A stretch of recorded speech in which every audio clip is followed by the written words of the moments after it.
When the blue of the night meets the gold of the day, someone waits for me.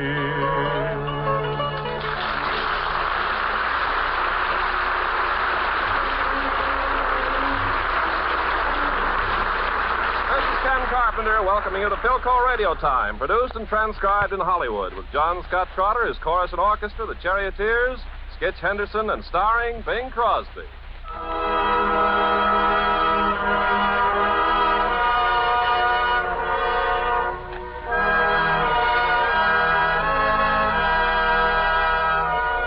As is Bing's custom at Christmas time, he opens the program with Adeste Fidelis. And as usual, he will sing it first in Latin, and then with a studio audience joining him singing it in English. Yes, Ken, I think it would be very fitting if our guests here would join in a chorus. Come all ye faithful. Bing, I think it'd be nice if the home folks, the folks listening in all over the world, would join in, too. Oh, it would indeed. Gather round, folks, wherever you may be, and help us sing this eternal hymn. Adeste Fidelis, Laeti triumphantes, venite in Bethlehem. Natum videte, regem angelorum, venite adoremus, venite adoremus, venite adoremus,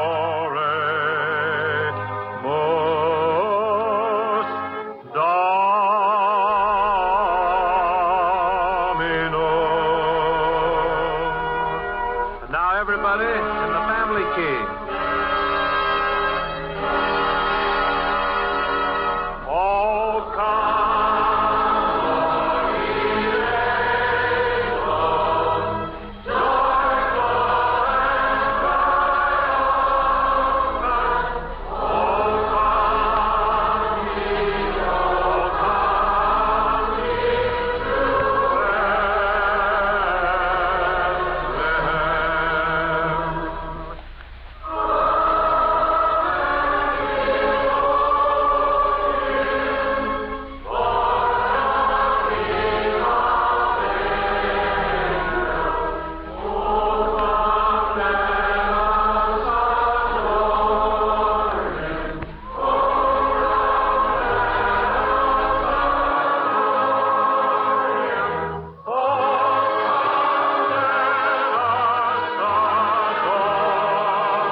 Thank you very much. Skitch Henderson has jetted in for the holidays, and he now joins me in Mel Torme and Bob Wells' musical Christmas card, The Christmas Song. Art ready, Lyle?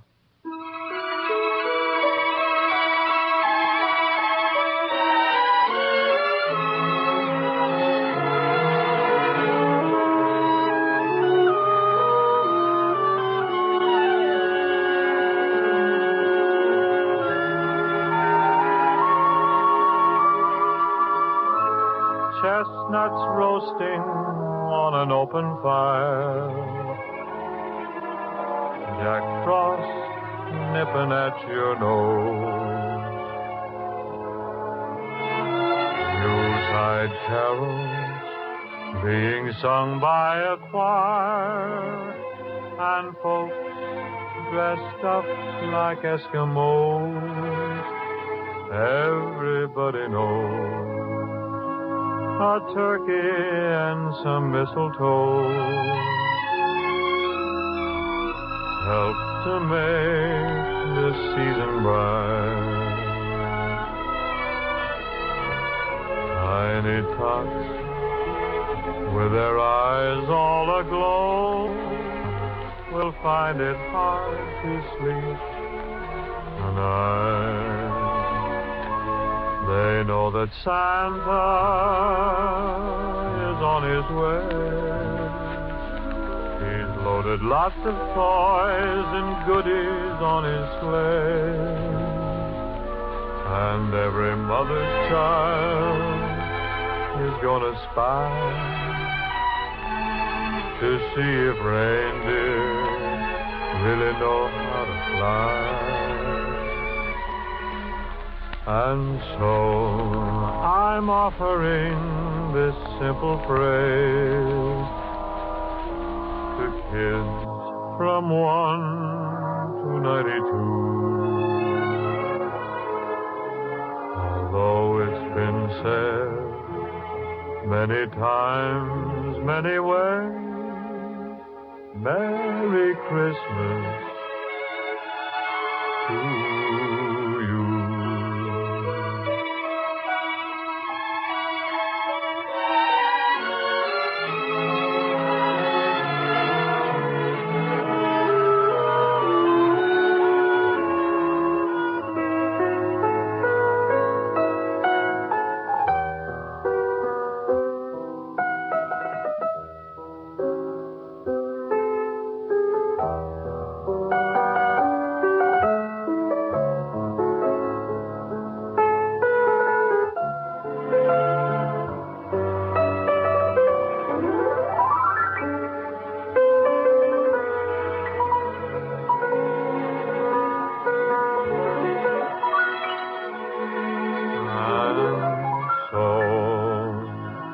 Offering this simple phrase to kids from 1 to 92. Although it's been said many times, many ways, Merry Christmas to you.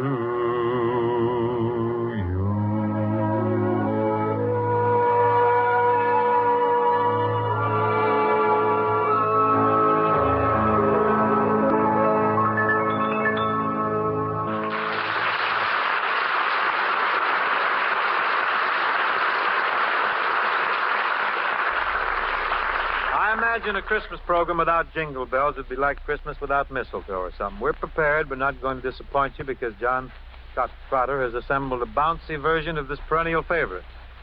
Looking at my libretto here, I see there are parts for the charioteers, the vocal group, sketch, and oh, yes, Crosby catches a cadenza or two. Matter of fact, I open the affair vocally. Roll 'em, John.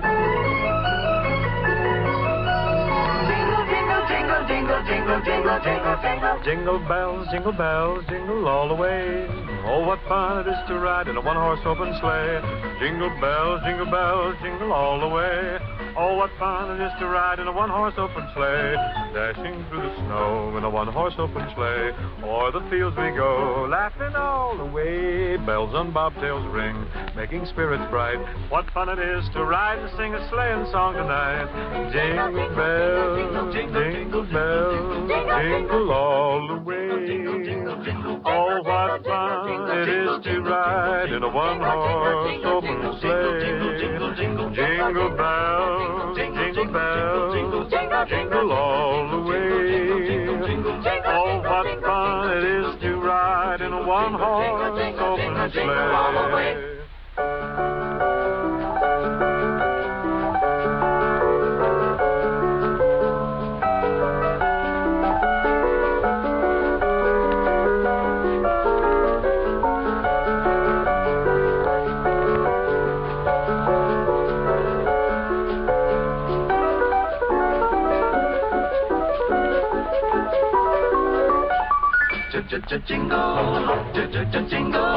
Jingle, jingle, jingle all the way. Oh, what fun it is to ride in a one-horse open sleigh. Jingle, jingle, jingle all the way. Oh, what fun it is to ride in a one-horse open sleigh. Jingle bells, jingle bells, jingle all the way. Oh, what fun it is to ride in a one-horse open sleigh. Jingle bells, jingle all the way. Oh, what fun it is to ride in a one-horse open sleigh.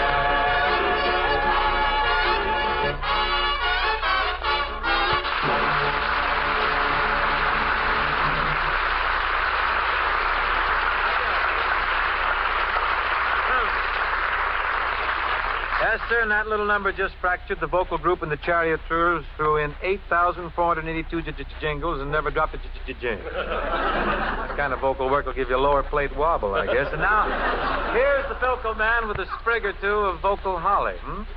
And a hunk of mistletoe to you, Bing, from your ever-loving sponsor. Say, the goose really hangs high here tonight. What's your Christmas Eve message for 1947, kid? Just the season's greetings to our friends everywhere on behalf of Philco, its distributors and dealers. Wonderful. Let's parlay that with a Happy New Year for 1948. Yes, from all of us on Philco Radio Time, sincere good wishes for the Yuletide and the coming year.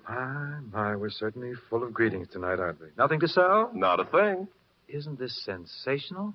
Oh, the halcyon days are here on radio, aren't they? Jolly Noel from us all. I guess White Christmas could stand one last delivery before the season ends.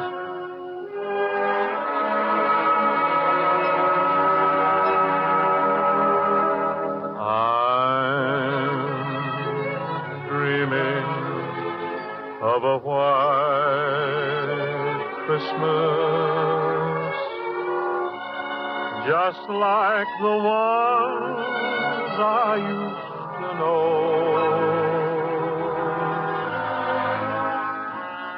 where the treetops glisten and children listen to hear sleigh bells in the snow.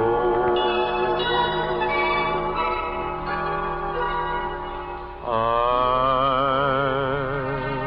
dreaming of a white Christmas with every Christmas card I write.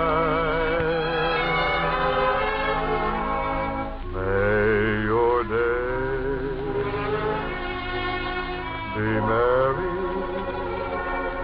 and bright,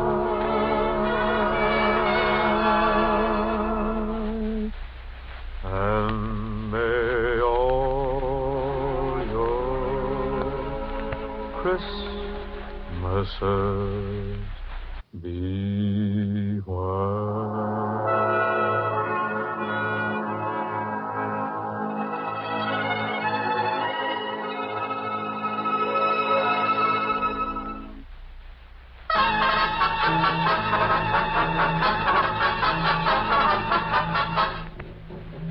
We now present Charles Tazwell's Christmas play, The Small One, a story for those who like Christmas and small donkeys.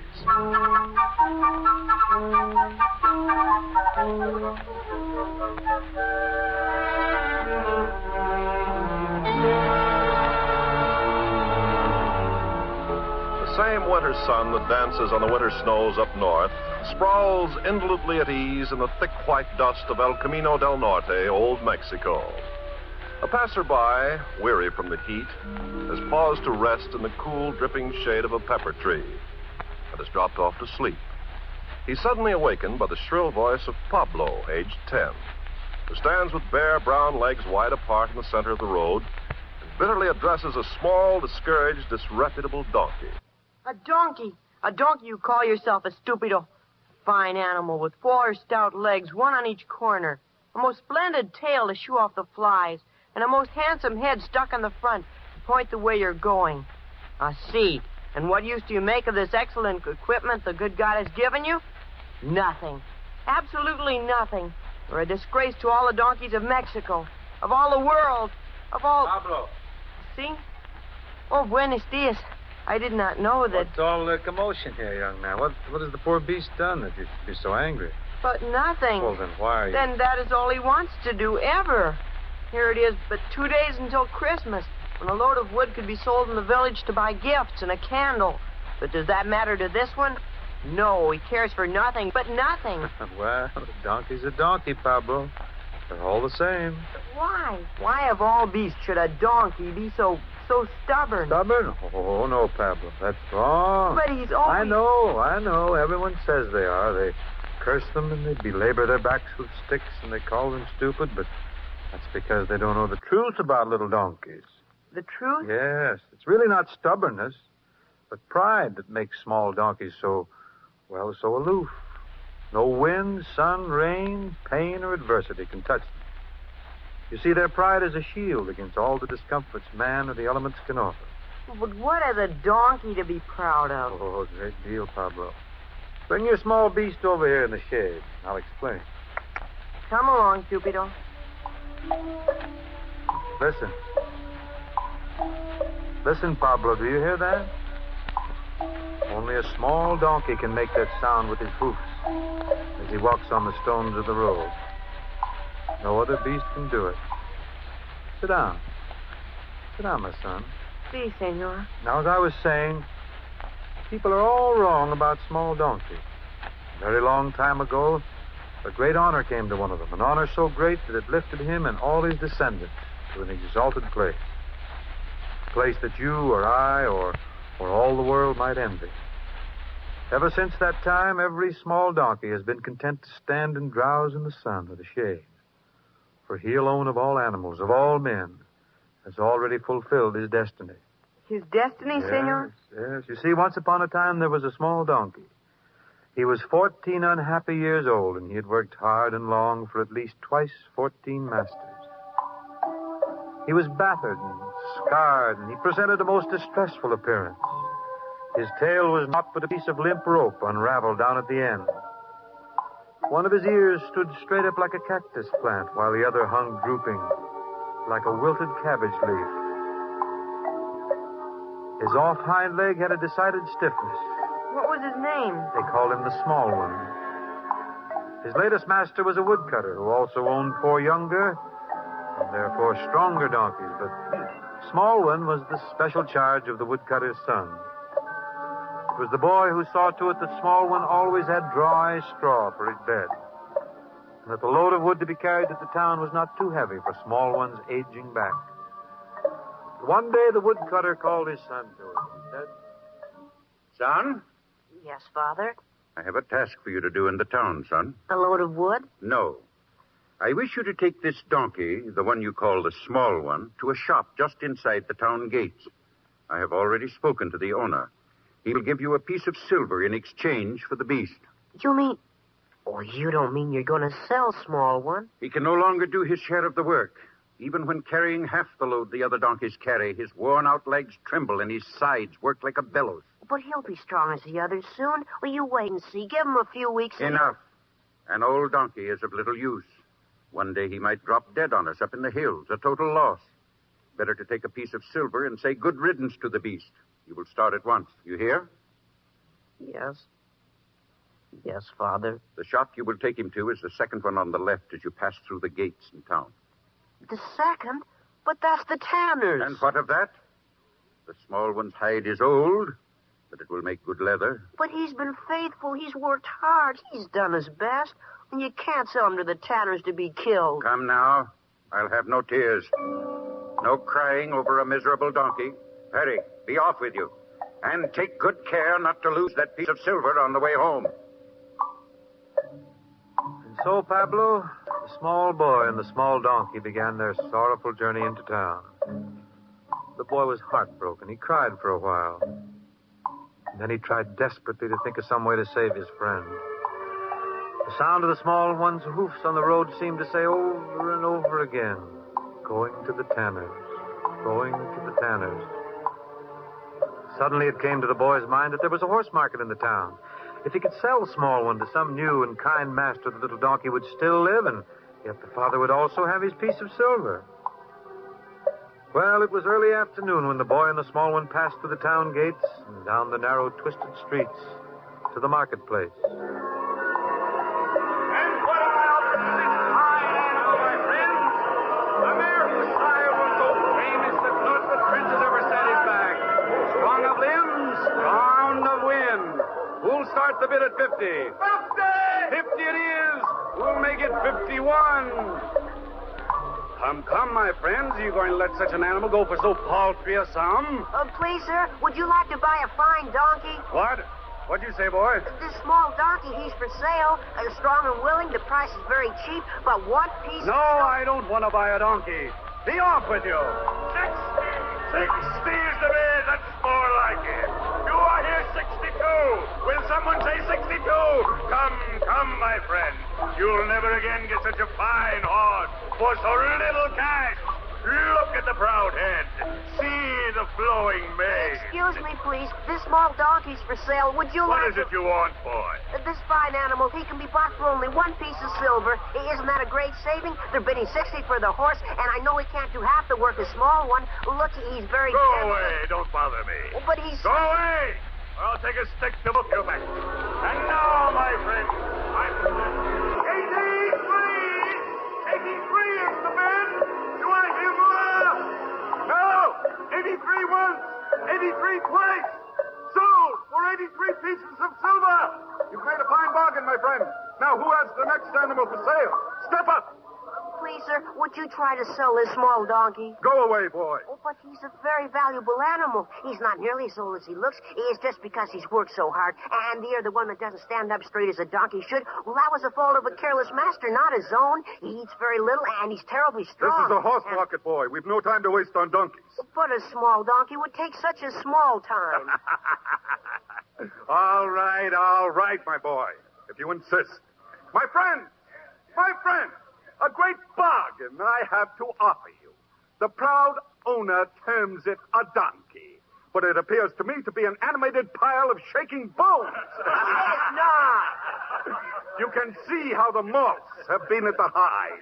And the tail, is it a tail? Or is it the stub of a broom, worn out from sweeping the courtyard? A true museum piece, my friends, moldy with age and loose in the joints. He is not. But it is not seemly to laugh, my friends, because the owner assures me that this animal is fine enough to share a stall with the king's horses. Stop! You shan't make fun of him. Maybe he's not as handsome as your animals, but he's better. He's a lot better. Small one deserves to be in a king's stable. All right, boy. Take your donkey and move along. We've got business to attend to. Hurry up, off with you. Now that we've had our fun and disposed of the king's donkey, my friends, I want to call your attention to these two fine Arabs. And so the boy and the little beast left the marketplace, Pablo. The hours were slipping swiftly by, and the boy knew he must start soon for home, and that he must have the piece of silver to give to his father. He tried stopping people on the street. He inquired from door to door, but no one wanted to buy a small, tired donkey. The sun was sinking fast when he came at last back to the town gates, and he stood before the tanner's door. The boy's face was tear-streaked, and the small one's head drooped so low that his limp ear almost touched the ground.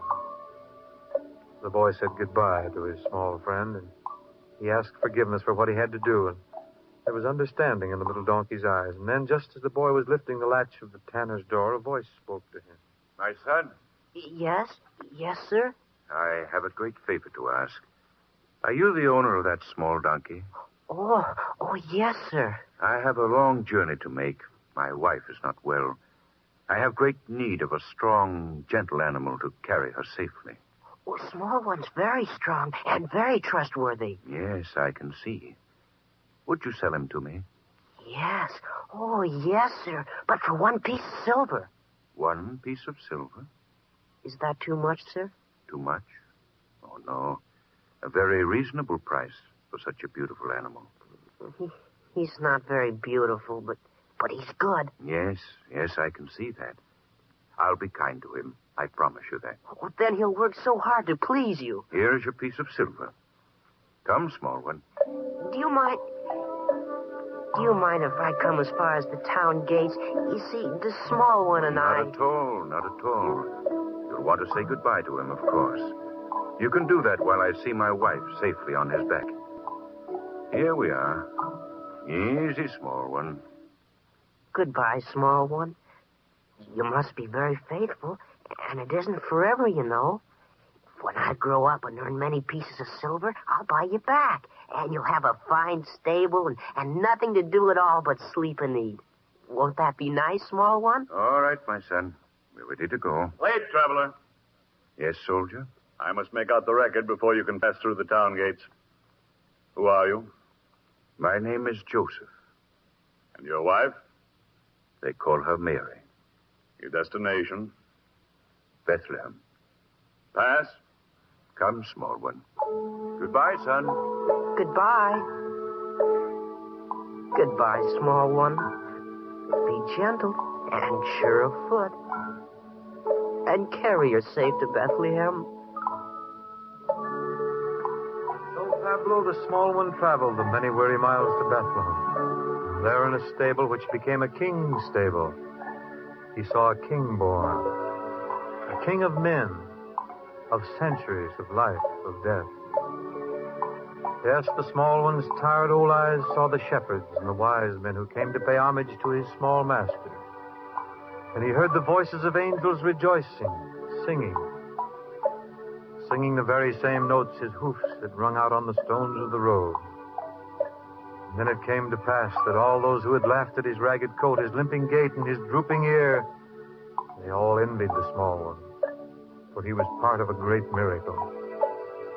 It was a long, long time ago, Pablo, my son, but today all small donkeys stand and they dream. Especially at Christmas time, they dream of the small one of Bethlehem.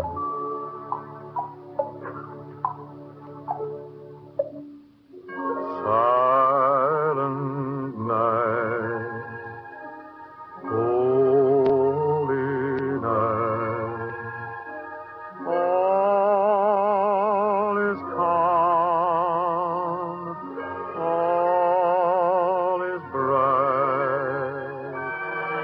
Round yon virgin, mother and child, holy infant,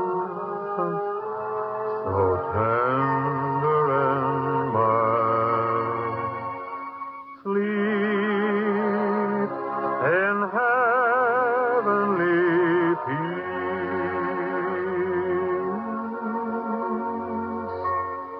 Sleep in heavenly peace.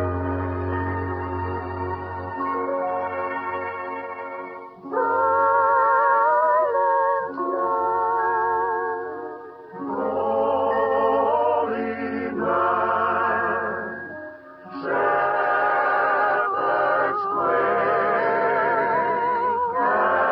at the sight. Glories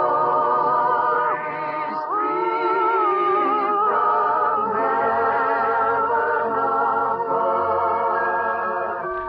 Heavenly hosts sing hallelujah.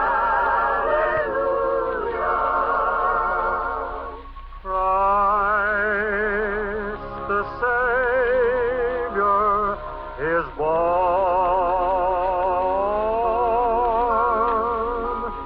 Christ the Savior is born.